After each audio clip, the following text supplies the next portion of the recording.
Bulb, তার, তারপরে calculator, mobile phone, charger, এটা হচ্ছে ব্যাটারি, এখানে হচ্ছে সিডি, এগুলো থাকে। তো এইগুলোকে বলি আমরা কি ইলেকট্রনিক্স জিনিসপত্র, তাই তো?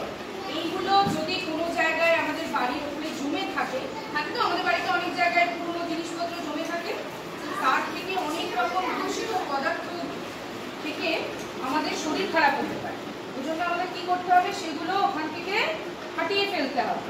এমন একটা নির্দিষ্ট জায়গা করতে হবে যেখানে এই সমস্ত জিনিসগুলো থাকবে, আর সেইখান থেকে সেই সমস্ত জিনিসপত্র নিয়ে আমরা কি করব, নতুন নতুন জিনিস বানাবো। যেমন দেখো সিডি, সিডি দিয়ে কি করেছি, সিডি দিয়ে আমরা একটা প্রজাপতি বানিয়েছি। এই সিডি দিয়ে অনেক কিছু করা যায়। আগে আমরা এই সিডি ইউজ করতাম গান শোনার কাজে, সিনেমা দেখার কাজে, এখন কিন্তু এই সিডি ইউজ হয় না। দেখো এটা সুন্দরভাবে একটা প্রজাপতি বানানো হয়েছে। আচ্ছা, এই দেখো এটা বাল্ব, এই বাল্ব দিয়ে তোমরা কি করতে পারো, ফুলদানি বানাবে। কেমন করে করব না, বাল্বের এই যে অংশটা, বাল্বের এই যে পেছন দিকে যেটা হুকিং করে ওই অংশটা খুলে নেব, ওটা খোলা যায়, ওটা খুলে নেব। আর এইখানে একটা বোতলের ঢাকনা আটকে দেব, ঠিক আছে? আর ঘরে তোমাদের ইয়ে থাকে তো, মানে আঁকার জন্য ফেভিকল, ফেভিকলের যে কৌটোটা তার পেছন দিকটা কেটে নেব। লম্বা ফেভিকল, মুখের দিকটা নয়, পেছনের দিকটা কেটে নেব। দিয়ে ওটা কি করব, এই যে ফাঁকটা হলো তার মাঝে ওই সরু যে দিকটা দিয়ে পুশ করলে বেরোয় সেই জিনিসটা ঢুকিয়ে দেবো। দিয়ে এটা একটা লম্বা মতো হয়ে গেল, বসে গেল। এখানে বোতলের ঢাকনাটা দিলাম, বসে গেল।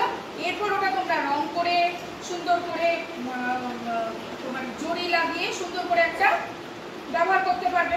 আচ্ছা, এই ব্যাটারি দিয়ে আমরা গাড়ি তৈরি করতে পারি। কি করে গাড়ি তৈরি করব, চারটে ঢাকনা লাগবে আমাদের, গোল গোল চারটে ঢাকনা। সামনে দুটো কাছাকাছি লাগালাম, আর পিছনের দুটো একটু দূরে দূরে লাগালাম, ঠিক আছে? এই সামনে দুটো এরকম লাগালাম, আর পিছনের দুটো এইরকম লাগালাম, ঠিক আছে? এরপর দুটো উপরে কাঠি লাগালাম, তারপরে দুটো এইদিকে কাঠি, আর এখানে ছোট একটা কাঠি, তারপরে এইখানে দুটো ব্যাটারি লাগিয়ে, তাহলে চাকার মতো হলো দেখতে, একটা গাড়ি হয়ে গেল, ঠিক আছে? এরপরে হচ্ছে এই যে এটা কি, এটা ভাঙা সুইচ বোর্ড।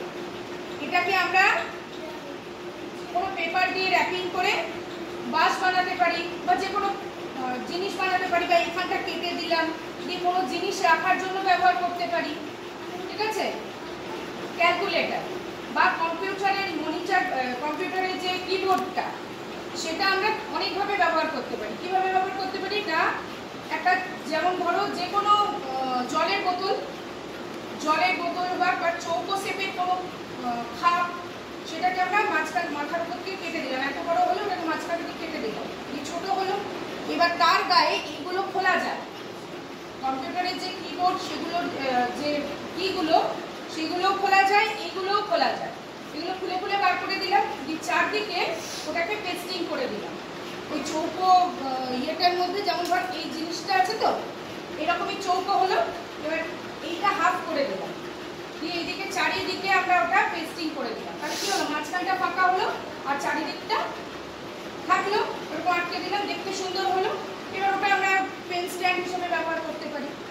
এই হচ্ছে আমাদের ইলেকট্রনিক্স গুডসের রিইউজ করা, বুঝতে পারলে?